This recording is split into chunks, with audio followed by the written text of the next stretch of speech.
चलिए, तो हम लोग का टॉपिक है भारतीय कृषि की विकास में भारतीय कृषि के विकास में हरित क्रांति की भूमिका। कैसे हैं आप लोग? अच्छे होंगे, उम्मीद करते हैं। ठीक है, और अच्छे से पढ़ाई भी कर रहे होंगे। हम लोग इसके पीछे की पढ़ाई कर चुके हैं। ठीक है, आज हम लोग का जो टॉपिक शुरुआत करना है वह है कि भारतीय कृषि के विकास में हरित क्रांति की मुख्य भूमिका। यही ना स्टार्ट करना है। चल देखिए, स्टार्ट करते हैं हम लोग। हरित क्रांति भारतीय कृषि के विकास में भारतीय कृषि के विकास में कृषि के विकास में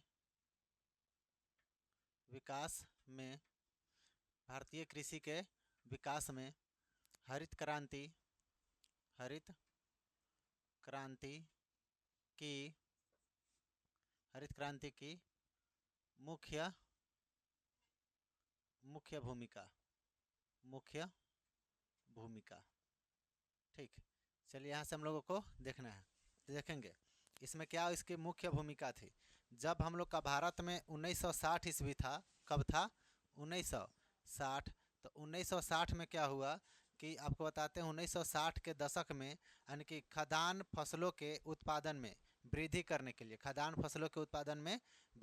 के लिए अधिक उत्पादक यानी कि उत्पादन देने वाले नई किस्मों के बीज यानी कि किसानों को उपलब्ध कराए गए। यानी कि जो फसल ज़्यादा फसल देता था उसका बीज किसानों को उपलब्ध कराया गया। उसका बीज क्या किया गया? किसानों को उपलब्ध कराया गया कि ताकि बीज अगर अच्छा होगा तो हम लोग का किसान जब खेती करेगा तो उसका जो खेती में जो मतलब कि उत्पादन होगा वह अच्छा होगा, है कि नहीं? अगर बीज ही अच्छा नहीं होगा तो हम लोगों का खेती के उत्पादन में बीज अगर अच्छा नहीं रहेगा तब मतलब कि फसल भी अच्छा नहीं होगा। तो सबसे पहले क्या किया गया भारत सरकार के द्वारा कि 1960 के दशक में आपका जो मतलब कि किसानों को उत्तम किस्म के बीज, अधिक उत्पादन देने वाली नई किस्मों के बीज को उपलब्ध कराए गए। किसानों को अन्य कृषि निवेश भी उपलब्ध कराए गए, जिसे पैकेज प्रौद्योगिकी के नाम से जाना जाता है। क्या, किस नाम से? पैकेज प्रौद्योगिकी के नाम से जाना जाता है, जो किसानों के लिए बहुत ही ज़्यादा लाभदायक रहा।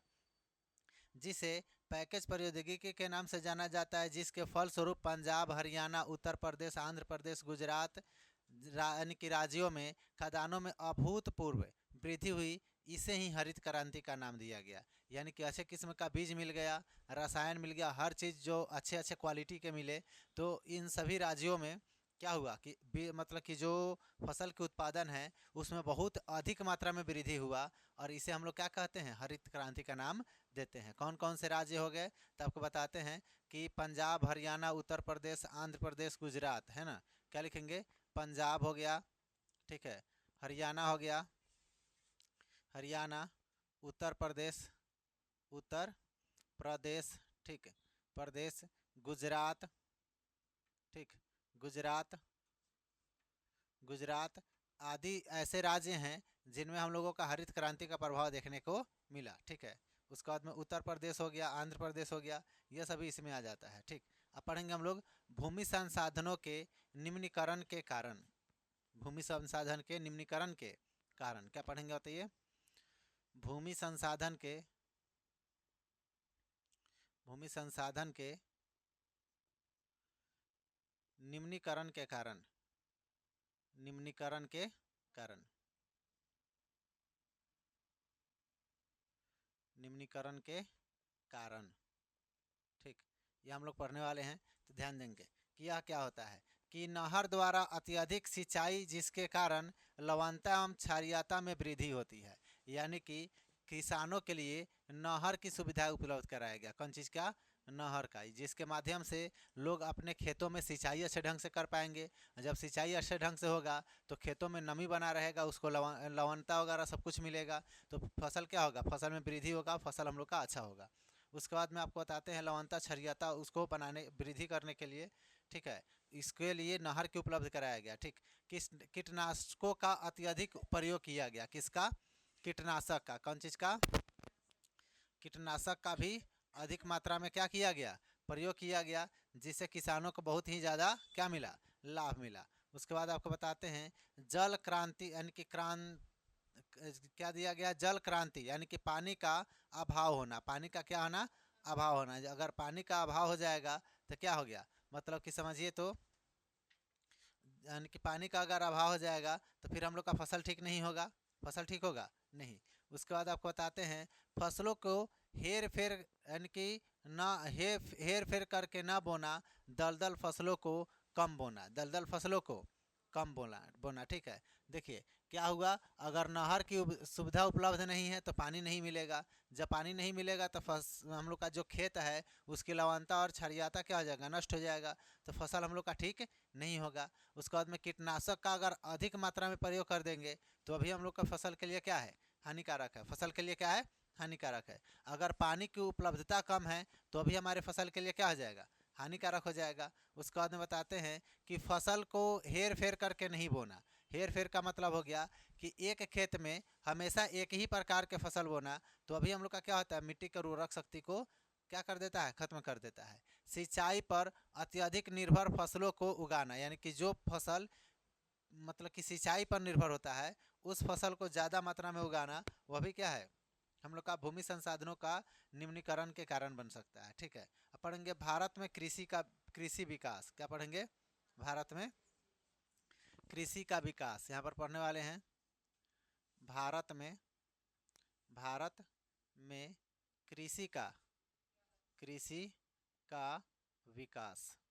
ठीक, भारत में कृषि का विकास। तो देखेंगे यहाँ क्या होता है कि स्वतंत्रता से पहले भारत में कृषि मुख्य रूप से जीवन निर्वाहन के लिए की जाती थी। यानी कि 1947 में हम लोग का जब देश आज़ाद हुआ तो इससे पहले 1947 से पहले हमारे देश में जो कृषि होता था, क्या होता था, कृषि वह क्या होता था, तो जीवन निर्वाह के लिए। कौन चीज़ के लिए, जीवन निर्वाह के लिए, जीवन निर्वाह के लिए खेती की जाती थी। हमारे भारत में कृषि किसके लिए किया जाता था, तो जीवन निर्वाह के लिए यह कृषि हम लोगों के भारत में किया जाता था। ठीक है। उसके बाद आपको बताते हैं कि कृषि की जाती थी। उसके बाद में आपको जिस वजह से हम लोग का क्या हुआ, भारत में मतलब कि कृषि का मतलब कि बहुत ही कम देखने को मिलता था। निर्वाह के लिए किया जाता था, केवल जीवन जीने के लिए किया जाता था। आज़ादी के बाद भारत सरकार ने बड़े स्तर पर कृषि सुधारों की शुरुआत की, जिस वजह से कृषि की उत्पादकता में तेजी से वृद्धि हुई। यानी कि ध्यान सुनिए, 1947 के बाद 1947 के बाद 1947 के बाद 1947 के बाद के बात बता रहे हैं आपको। अरे 1947 के पहले जीवन निर्वाह के लिए किया जाता था। इसके बाद 1947 के बाद में भारत सरकार ने क्या किया, भारत सरकार ने आपको मतलब कि ध्यान दिया कौन चीज़, कृषि पर। कौन चीज़ पर, कृषि पर, जिसके कारण हम लोगों का भारत में कृषि का स्तर जो है बहुत तेज़ी से बढ़ने लगा। ठीक, अब पढ़ेंगे हरित क्रांति। क्या पढ़ रहे थे हम लोग, हरित क्रांति। तो 1967 से 68 में भारत खदानों उत्पादनों में अत्यधिक वृद्धि हुई, जिसे हरित क्रांति कहा गया। यानी कि 1947 के बाद हम लोगों का आता है कौन सा, तो 1960। कौन आता है, 1960। तो 1960 में नहीं, 1967 से 68 में, 1967 से लेकर 68 में जो हम लोगों का भारत में कृषि का स्तर है, कृषि जो है बहुत अधिक मात्रा में बढ़ गया, जिससे हम लोग क्या कहने लगे, तो हरित क्रांति। क्या कहने लगे, हरित क्रांति का नाम दिया गया। किसका नाम दिया गया, हरित क्रांति का। ठीक, उसके बाद आपको बताते हैं इस समय क्या हुआ, फसल में बहुत अधिक मात्रा में वृद्धि हुई हरित क्रांति के कारण। हरित क्रांति के कारण। तो देखेंगे हम लोग कि अगला टॉपिक क्या है हम लोग का, हरित क्रांति के कारण। हरित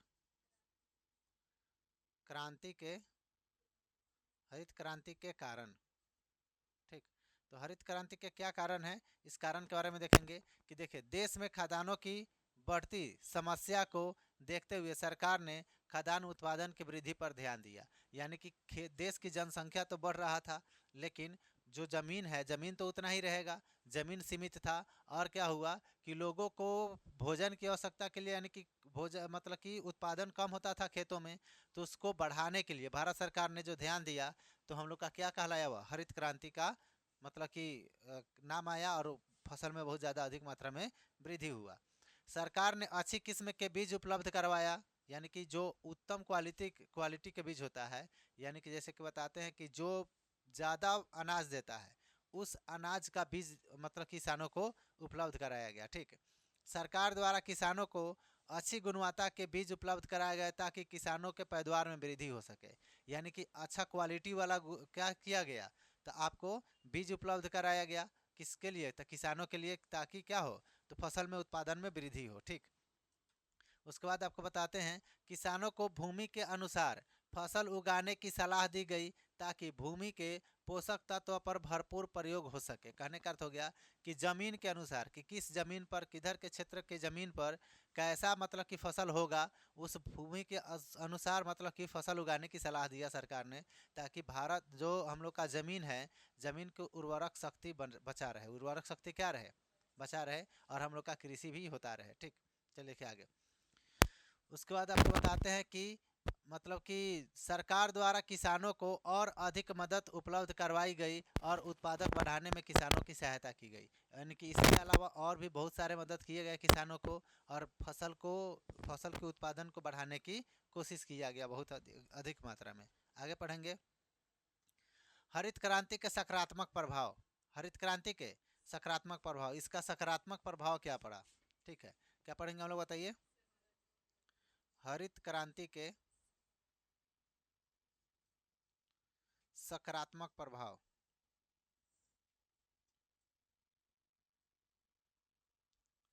सकारात्मक प्रभाव, ठीक है। हरित क्रांति के सकारात्मक प्रभाव क्या पड़ा, ध्यान से सुनेंगे। तो हरित क्रांति के जो सकारात्मक प्रभाव है, सरकार के प्रयासों और किसानों की मेहनत के कारण देश में खाद्यान्न उत्पादन में यानी कि अभूतपूर्व वृद्धि हुई। क्या हुआ, अभूतपूर्व वृद्धि हुई। यानी कि देश के किसान और सरकार दोनों ने मिल करके इस चीज़ को लेकर के मेहनत किया, जिसके कारण अद्भुत वृद्धि हुआ हम लोग का कौन चीज़ में, फसल के उत्पादन में। कौन चीज़ में, फसल की उत्पादन में क्या हुआ, अद्भुत वृद्धि हुआ। खाद्यान्न उत्पादनों में भारत यानी कि भारत आत्मनिर्भर बना। यानी कि फसल को लेकर के हम लोगों का भारत जो है आत्मनिर्भर बना, यानी कि अपने ऊपर निर्भर हो गया, क्योंकि उत्पादन बढ़ गया। उत्पादन क्या हो गया, बढ़ गया, तो दूसरे देश से खरीदने की जरूरत नहीं पड़ता था। इतनी अधिक मात्रा में उत्पादन हुआ कि वह भारत जो पहले तक खाद्यान्न का आयात कर रहा था, अब निर्यात करने लगा। यानी कि इतनी अधिक मात्रा में फसल का उत्पादन बढ़ा कि यह वही भारत जो दूसरे मतलब कि दूसरे जगहों से खाने के लिए वस्तु को खरीदता था, अब यानी कि आयात करता था, अब यही भारत दूसरे देश को क्या करने लगा, बेचने लगा। ठीक है, निर्यात करने लगा। इतना ज़्यादा मतलब क्या हो गया, मतलब कि फसल का उत्पादन बढ़ा। सरकार के प्रोत्साहन के कारण कृषि में नई तकनीक का प्रयोग शुरू हुआ, जिससे कृषि के उत्पादन में वृद्धि हुई। यानी कि नए नए तकनीक को, नए नए तरीके को ढूंढ करके लाया गया, जिससे क्या हुआ, फसल में बहुत ही अधिक मात्रा में क्या हुआ, वृद्धि हुआ। देश में एक साथ कृषक वर्ग का उदय हुआ, जिसे हरित क्रांति से लाभ हुआ। यानी कि एक साथ बहुत सारे जैसे कि लाभ होने लगा, तो बहुत सारे किसानों का भी मन लगने लगा खेती में, लोग खेती भी करने लगे, खेती पर ध्यान देने लगे, तो कृषक का भी उदय हुआ, और हरित क्रांति से बहुत सारे किसानों को क्या हुआ, लाभ हुआ। ठीक, उसके बाद आपको बताते हैं कि किसान द्वारा व्यापारिक फसल यानी कि उपजाया जाने लगा। व्यापारिक फसल भी किसान लगाने लगे। व्यापारिक फसल में क्या क्या आ जाता है, अब जैसे कि ईख आ जाता है, ठीक है, जूट आ जाता है, कपास आ जाता है। ठीक, यह सब क्या है, तो व्यापारिक फसल है। क्या है, यह सब व्यापारिक फसल है। हरित क्रांति के नकारात्मक प्रभाव, यानी कि सकारात्मक प्रभाव तो हम लोग देख लिए, अब इसका नकारात्मक प्रभाव देखेंगे। हरित क्रांति का नकारात्मक प्रभाव, नकारात्मक प्रभाव। ठीक, तो हरित क्रांति का नकारात्मक प्रभाव क्या क्या पड़ा देखेंगे। तो हरित क्रांति का नकारात्मक प्रभाव, केवल कुछ किस्म की फसलों जैसे चावल, गेहूं आदि के उत्पादन में वृद्धि हुई। यानी कि सभी फसलों में नहीं हुआ, कुछ फसल ही हुआ जिसमें वृद्धि अधिक मात्रा में हुआ, जैसे कि चावल की फसल हो गया, गेहूं की फसल हो गया। ठीक है, इस यानी कि आदि फसलों में क्या हुआ देखेंगे। हरित क्रांति का प्रभाव कुछ क्षेत्रों में जैसे कि उत्तर प्रदेश, पंजाब आदि तक सीमित रहा। यानी कि हरित क्रांति का जो प्रभाव था पूरे देश में नहीं फैला, यानी कि कुछ ही राज्यों में सीमित रह गया। कुछ ही राज्यों में क्या रह गया, सीमित रह गया। ठीक, उसके बाद बताते हैं अमीर और गरीब किसानों के बीच अंतर और बढ़ गया। यानी कि जो अमीर किसान था और जो गरीब किसान था उस दोनों के बीच और भी ज़्यादा अंतर बढ़ गया, और भी ज़्यादा क्या हो गया, अंतर बढ़ गया। ठीक है, हरित क्रांति का फ़ायदा संपूर्ण भारत को नहीं हुआ, यानी कि हरित क्रांति तो हुआ लेकिन पूरे भारत को फ़ायदा नहीं हुआ इसका। ठीक, उसके बाद आपको बताते हैं कृषि उत्पादन में वृद्धि तथा प्रौद्योगिकी का विकास। कृषि उत्पादन में वृद्धि तथा प्रौद्योगिकी का विकास, ठीक, यहाँ पर पढ़ेंगे कृषि उत्पादन में, कृषि उत्पादन उत्पादन में वृद्धि, कृषि उत्पादन में वृद्धि तथा कृषि उत्पादन में वृद्धि तथा प्रौद्योगिकी का विकास, प्रौद्योगिकी का प्रौद्योगिकी प्रौद्योगिकी का विकास, का विकास। ठीक, तो यह क्या होता है, ध्यान समझेंगे। पिछले 50 वर्षों में कृषि उत्पादन तथा प्रौद्योगिकी में बहुत अधिक वृद्धि हुई, यानी कि पिछले 50 सालों में इतना ज़्यादा बढ़ा कि इसका कोई हद हिसाब नहीं है। ठीक, उसके बाद आपको बताते हैं कि बहुत सी फसलें जैसे चावल तथा गेहूं के उत्पादन तथा पैदावार में प्रभावशाली वृद्धि हुई, यानी कि चावल और गेहूं, इसके साथ एक दो और फसल में बहुत ही अधिक मात्रा में वृद्धि हुआ, बहुत ही अधिक मात्रा में क्या हुआ, वृद्धि हुआ। सिंचाई के प्रसार ने देश में कृषि उत्पादन बढ़ाने में महत्वपूर्ण भूमिका निभाई, यानी कि सिंचाई की सुविधा होने के कारण देश में बहुत सारे क्षेत्रों में कृषि होने लगा, बहुत सारे क्षेत्रों में कृषि होने लगा। उसके बाद आपको बताते हैं कि सिंचाई के प्रसार के कारण इस आधुनिक कृषि प्रौद्योगिकी जैसे बीजों की उत्तम किस्में, रासायनिक खादों, कीटनाशकों तथा मशीनरी के प्रयोग के लिए आधार प्रदान किया गया, यानी कि बहुत सारे चीज़ों के लिए आधार दिया गया, इसको मतलब कि मशीन वगैरह बनाया गया जिससे किसानों को क्या हो, लाभ हो, किसानों का क्या हो, लाभ हो। ठीक है, पिछले 40 वर्षों में रासायनिक उर्वरकों की खपत में भी 15 गुना वृद्धि हुई। पिछले कितने सालों में, 40 सालों में, कितने सालों में, 40 सालों में फसल उत्पादन में 15 गुना वृद्धि हुआ। कितना गुना, 15 गुना वृद्धि हुआ। मान के चलिए कि अगर 15 गुना का मतलब हो गया कि पहले अगर 10 केजी फसल उत्पादन होता था तो 15 गुना हो गया, कितना गुना, 15 गुना, तो कितना हो गया, 150, कितना हो गया, 150 केजी उत्पादन होने लगा। ठीक है, 15 दहाई के 150, यानी कि जहाँ पर 10 केजी होता था वहाँ पर 150 केजी होने लगा, तो 15 गुना वृद्धि हुआ। कितना हुआ, 15 गुना वृद्धि हो गया। ठीक है, उसके बाद में आपको बताते हैं कि 15 गुना वृद्धि हो गया। उसके बाद आपको बताते हैं कि उत्तम बीज के किस्मों में कीट प्रतिरोधकता कम है, अतः देश में 1960 के दशक में कीटनाशकों की खपत में भी महत्वपूर्ण वृद्धि हुई। कहने का अर्थ हो गया कि जो हम लोगों का कीट था, यानी कि कीट प्रतिरोधकता उसमें क्या था, कम था, यानी कि उसमें कीट का मतलब कि कीड़ा जो होता है, कौन चीज़, कीड़ा, तो बीज के किस्मों में कीट प्रतिरोधकता कम था। कीट प्रतिरोधकता यानी कि उसमें कीड़ा ज़्यादा लग जाता था, कीड़ा क्या हो जाता था, तो उसमें हम लोगों का कीटनाशक का भी वृद्धि हुआ 1960 के बाद, 1960 के बाद। ठीक, उसके बाद हम लोग पढ़ेंगे भारतीय कृषि की समस्याएं निम्नलिखित है।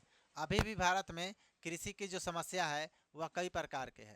यहाँ पर लिखेंगे भारतीय कृषि की समस्याएं, क्या लिखेंगे, समस्याएं। ठीक, भारतीय कृषि की समस्याएं, तो क्या क्या समस्या है, तो जैसे कि भारत का जो है, भारत की जो कृषि है मानसून पर आधारित है। किस पर आधारित है, मानसून पर। तो यहाँ पर लिखेंगे भारतीय कृषि का कृषि का मानसून पर आधारित होना। किस पर आधारित होना, मानसून पर आधारित होना, मानसून पर आधारित होना। ठीक है, मानसून पर यह पूरी तरह से निर्भर है। यानी कि उत्पादकता, निम्न उत्पादकता का मतलब कि मीडियम है, कुछ खास ज़्यादा नहीं है। पढ़ेंगे वित्तीय संसाधनों की बाधाएं तथा यानी कि ऋणग्रस्तता का मतलब हो गया कि लोगों का मतलब कि कौन चीज़ में, भारतीय वित्तीय संसाधनों की बाधाएं, मतलब कि जो भी संसाधन है उसमें कमी होना, जो भी संसाधन है कृषि के लिए वह क्या होना, कमी होना। भूमि सुधारों की कमी, भूमि की सुधार नहीं हो रहा है। खेत यानी कि छोटे खेत तथा विखंडित जोत, यानी कि छोटे छोटे खेत बट गए हैं, जोत भी छोटा हो गया है। ठीक है, यानी कि वाणिज्यीकरण का अभाव, वाणिज्यीकरण का मतलब हो गया कि उत्तम किस्म के बीज, कीटनाशक दवाइयाँ सभी चीज़ें मतलब कि उत्तम किस्म वाली नहीं मिल पा रहा है। व्यापक अल्प यानी कि रोजगारी, अल्प रोजगारी का मतलब हो गया कि बहुत ही कम रोजगार मिल रहा है लोगों को। क्या मिल रहा है? बहुत ही कम रोजगार मिल रहा है। उसके बाद आपको बताते हैं कृषि योग्य भूमि का निम्नीकरण। जो भी कृषि योग्य भूमि है उस सबका क्या कर दिया गया है? तो निम्नीकरण कर दिया गया है। ठीक, उसके बाद आपको बताते हैं कि देश की अधिकतर कृषि समस्या प्रादेशिक है, लेकिन कुछ समस्याएं सर्वव्यापी है। प्रादेशिक का मतलब कि अलग अलग राज्यों में अलग अलग है, और सर्वव्यापी का मतलब कि जो सभी जगह है। इनकी अनियमित मानसून पर निर्भरता। भारत में कृषि क्षेत्र का केवल 1/3 भाग ही सिंचित है। शेष कृषि में फसलों का उत्पादन वर्षा पर निर्भर है, यानी कि मानसून के ऊपर हम लोग का 1/3 भाग हम लोगों का क्या है? तो समझिए कि 1/3 भाग ही सिंचित कृषि है, यानी कि उस पर सिंचाई किया जाता है और वह फसल होता है। लेकिन उसके अलावा जो भी है हम लोगों का, वह सभी के सभी वर्षा पर निर्भर है। किसके ऊपर निर्भर है? दक्षिण पश्चिम मानसून की यानी कि अनिविश्वसता व अनियमितता से सिंचाई हेतु नहरी जल यानी कि आपूर्ति प्रभावित होती है। दूसरी तरफ राजस्थान तथा अन्य क्षेत्रों में वर्षा बहुत कम तथा अत्यधिक यानी कि अविश्वसनीय है। सूखा तथा बाढ़ भारतीय कृषि की जुड़वा समस्या बनी हुई है। यानी कि या तो पूरा सूखा पड़ जाएगा, और नहीं तो एकदम से तबाही मचा देगा बाढ़ आकर के, है कि नहीं? या तो पानी ही नहीं तो एकदम पूरा पानी पानी हो जाएगा। ठीक, उसके बाद बताते हैं निम्न उत्पादकता। अंतर्राष्ट्रीय की अंतर्राष्ट्रीय स्तर पर अपेक्षा भारत फसलों की उत्पादकता में कम है। भारत में यानी कि अधिकतर फसलें जैसे चावल, गेहूं, कपास, तिलहन आदि की प्रति हेक्टेयर पैदावार अमेरिका, रूस तथा जापान से कम है। अमेरिका, रूस तथा जापान से क्या है? कम है। अभी भी भारत में कम है। ठीक, देश के विस्तृत वर्षा निर्भर शुष्क क्षेत्रों में अधिकतर मोटे अनाज, दालें तथा तिलहन की खेती की जाती है, तथा यहाँ उनकी उत्पादकता बहुत कम है। यहाँ इनकी उत्पादकता क्या है? बहुत ही कम है। अब पढ़ेंगे वित्तीय संसाधनों की यानी कि बाधाएं, वित्तीय संसाधनों की बाधाएं तथा ऋणग्रस्तता। आधुनिक कृषि में यानी कि लागत बहुत ही आती है। यानी कि आधुनिक कृषि जो है, आधुनिक कृषि के हिसाब से देखा जाए तो खेतों में पैसे ज़्यादा खर्च होता है। पैसे क्या है?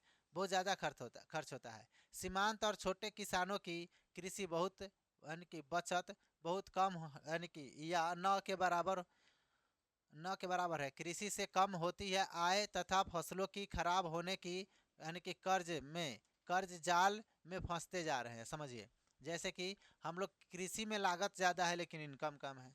लागत ज़्यादा है और इनकम क्या है? कम है। इसी साल सुने होंगे कि कितने जगहों पर जो गोभी का फसल था उसको ट्रैक्टर से कुचलवा दिया गया। ट्रैक्टर से क्या कर दिया गया? कुचलवा दिया गया। क्यों? क्योंकि रेट ही नहीं था ना। 2 रुपये 3 रुपये केजी बिकता था। और बताइए, फसल में कीटनाशक में, सिंचाई में, उसके बाद में जुताई में इतना ज़्यादा पैसे लगता है कि उसका कोई हद हिसाब नहीं है। और 2 रुपये 3 रुपये केजी बिकेगा तो फिर किसान को क्या लाभ होगा? बताइए, किसान को कोई लाभ होगा? नहीं होगा। तो इसलिए बहुत ऐसे किसान जो थे वह गुस्से में आकर क्या किया? तो वही बातें हैं कि मान के चलिए कि उससे कोई फ़ायदा नहीं हो पा रहा है और लागत बहुत ज़्यादा है। यह भी एक समस्या बनी हुई है। अगला पढ़ेंगे वित्तीय संसाधनों की बाधाएं तथा ऋणग्रस्तता। ठीक है, यानी कि संसाधन में कमी। संसाधन में क्या कमी? अगर पैसे ज़्यादा, मतलब कि मान के चलिए कि हम लोग गए दुकान वाले के यहाँ, और मान के चलिए कि पैसे हम लोगों के पास नहीं है बीज खरीदने के लिए। तो अगर गांव देहात में क्या होता है कि बीज ऐसे ही भी ला सकते हैं, बाद में पैसे दे दिया जाता है, उधार जिसको बोलते हैं। ठीक है, और फसल ही अच्छा नहीं हुआ तो फिर उसका उधारी कहाँ से चुकाइएगा? तो कर्ज में डूब जाइएगा, ऋण आपके ऊपर हो जाएगा।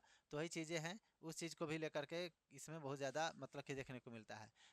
भूमि सुधारकों की कमी। भूमि के आन की असमान वितरण के कारण भारतीय किसान लंबे समय से शोषित है।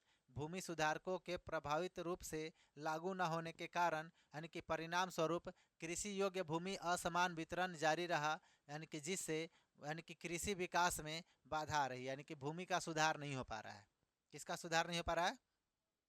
जब भूमि का सुधार नहीं होगा तो हम लोगों का मतलब कि फसल अच्छा नहीं होगा। छोटे खेत तथा विखंडित जोत। खेत जो है छोटा छोटा हो गया है। खेत क्या हो गया है? छोटा छोटा। और विखंडित जोत यानी कि जोत भी है, मान के चलिए कि दो भाइयों का है, तो वह क्या करेगा, अलग अलग उसका जोत कराएगा, तो फिर दिक्कत हो जाएगा ना, मतलब कि उसना अच्छे ढंग से नहीं हो पाता है। ठीक है। उसके बाद आपको बताते हैं वाणिज्यीकरण का अभाव। वाणिज्यीकरण का अभाव का मतलब हो गया कि अधिकतर जो छोटे किसान हैं वह खदानों की कृषि करते हैं, यानी कि अपने खाने के लिए मतलब कि खेती करेगा, है कि नहीं, क्या करेगा, अपने खाने के लिए कृषि करेगा। और इन किसानों के पास अपनी ज़रूरत से अधिक उत्पादन के लिए भूमि ही नहीं है। समझिए, इतना उत्पादन होता है कि उसको खुद ही कम पड़ जाता है, खरीद करके खाना पड़ता है, तो वह बेचेगा क्या, समझे कि नहीं। तो यह भी कारण है। व्यापारी अल्प बेरोजगारी, इसमें क्या है कि भारत कृषि विशेषकर यानी कि असिंचित क्षेत्रों में बड़े पैमाने पर अल्प बेरोजगारी पाई जाती है। इन क्षेत्रों में यानी कि ऋणविजिक बेरोजगारी है जी, 4 से 8 महीने तक रहती है। फसल ऋतु में वर्षा भर बेरोजगार उपलब्ध नहीं होता, क्योंकि कृषि पर यानी कि कृषि पर कार्य लगातार श्रम वाला कार्य नहीं है। अतः कृषि कार्य में यानी कि कार्यरत लोगों को वर्षा भर कार्य करने के अवसर प्राप्त नहीं हो पाते हैं, यानी कि बरसात भर पूरा काम करने का मतलब कि सबको अवसर नहीं मिलेगा। पूरे बरसात भर काम करने का अवसर मतलब कि समझिए कि रेगुलर आप लोगों को यहाँ पर मतलब कि रोजगार नहीं मिल सकता है, कृषि में रेगुलर नहीं मिल पा रहा है। ठीक है।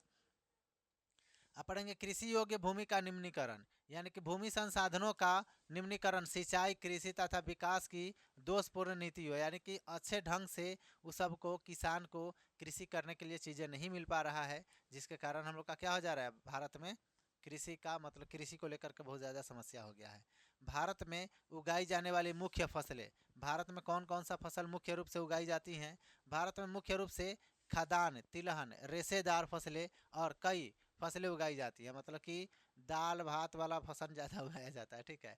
इन सबों में इन सबों में यानी कि इन सब में से प्रमुख रूप से खदान का उत्पादन किया जाता है। किसका उत्पादन किया जाता है, खदान का। खदान का मतलब कि व्यापार के लिए नहीं, खाने के लिए उगाया जाता है। किसके लिए उगाया जाता है, खाने के लिए। तो खदान फसल का उत्पादन अधिकतर होता है। ठीक है। चलिए देखिए, उसके बाद हमको बताते हैं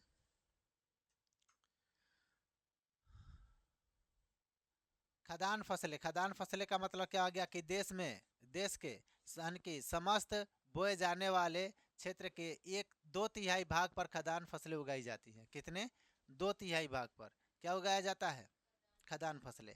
देश के सभी भागों में खदान फसलें प्रमुख है, भले ही वहाँ वाणिज्यिक निर्वाह यानी कि अर्थव्यवस्था या व्यापारिक कृषि अर्थव्यवस्था हो। कहने का अर्थ हो गया कि खदान फसल पर मतलब कि लोगों का ज़्यादा ध्यान रहता है।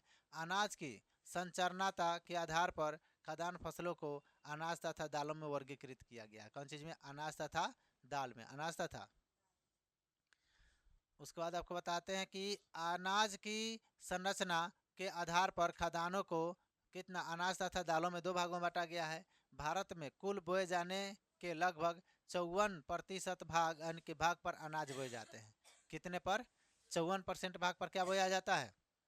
भारत विश्व का लगभग 11% अनाज उत्पन्न करके अमेरिका व चीन के बाद तीसरे स्थान पर है। अनाज उत्पादन में भारत कितने नंबर पर है, तीसरे नंबर पर। ठीक है। कौन चीज़ में, तो 11%, पूरे विश्व का 11% ही यह अनाज उत्पादन कर पाता है। भारत विविध प्रकार के अनाजों का उत्पादन करता है, यानी कि उत्तम अनाज जैसे कि चावल और गेहूँ सबसे ज़्यादा मात्रा में क्या होता है यहाँ पर। मोटे अनाज ज्वार बाजरा यानी कि मक्का तथा रागी। ठीक, मोटे अनाज इसमें आ जाता है। ठीक। अब पढ़ेंगे हम लोग चावल। क्या पढ़ेंगे, चावल महत्वपूर्ण विशेषताएं। चावल की महत्वपूर्ण विशेषताएं क्या है। भारत की अधिकतर जनसंख्या का प्रमुख भोजन चावल है, यानी कि भारत के अधिकांश जो जनसंख्या है वह क्या खाता है, चावल खाता है। यह एक उष्ण यानी कि आर्द्र कटिबंधीय फसल है। इसकी 3000 से अधिक किस्में हैं जो भिन्न भिन्न जलवायु प्रदेशों में उगाई जाती है। कितनी, तो 3000 से अधिक किस्में हैं इसका। कितना हजार से, 3000 से अधिक किस्म है इसका। उसके बाद बताते हैं इसकी कृषि यानी कि समुद्र तल से 2000 मीटर तक की ऊंचाई तक एवं पूर्वी भारत के आर्द्र भागों से लेकर यानी कि पश्चिमी भारत के शुष्क परंतु सिंचित क्षेत्र पंजाब हरियाणा पश्चिम उत्तर प्रदेश उत्तरी राजस्थान में यानी कि सफलतापूर्वक की जाती है। यानी कि इन सब क्षेत्रों में क्या है कि जहाँ पर हम लोग का पानी की सुविधा है या बरसात अधिक होता है, वहाँ पर क्या होता है, तो वहाँ पर हम लोग का चावल की खेती अधिक मात्रा में होता है। ठीक, उसके बाद बताते हैं कि दक्षिणी राज्यों में यानी कि पंजाब, पश्चिम बंगाल में जलवायु अनुकूल के कारण एक वर्ष में यानी कि एक वर्ष वल की 2 या 3 फसलें बोई जाती है। यानी कि 2 या 3 बार हम लोग का चावल का खेती हो जाता है। कहाँ, तो पश्चिमी बंगाल में। कहाँ, वहाँ पर जो मौसम अनुकूल होती है, इसके कारण। पश्चिम बंगाल के किसान चावल की 3 फसलें लेते हैं। एक खेत में कितनी फसल लगाते हैं, 3, जिन्हें औस, अमन और बोरो कहा जाता है। क्या कहा जाता है बताइए, औस, अमन और बोरो कहा जाता है। ठीक है, हिमालय तथा देश के उत्तर पश्चिम भागों में या दक्षिण पश्चिम मानसून ऋतु के खरीफ फसल के रूप में उगाई जाती है। किस फसल के रूप में, खरीफ फसल के रूप में। किस भाग में, तो उत्तर पश्चिम भाग में और दक्षिण पश्चिम भाग मानसून के कारण। ठीक,